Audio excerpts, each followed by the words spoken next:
In this video, we'll be checking the bike's main fuse. First, set both the key and handlebar switches to on. Next, set your multimeter to measure DC voltage on a setting of at least 100 volts. Connect the negative multimeter probe to the negative battery terminal, which is connected to a black battery wire. Open the fuse cover.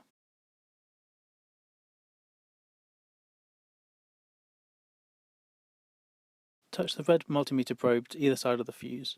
Check that the multimeter reading matches the total battery voltage you recorded in step 1. After testing, be sure to replace the fuse cover.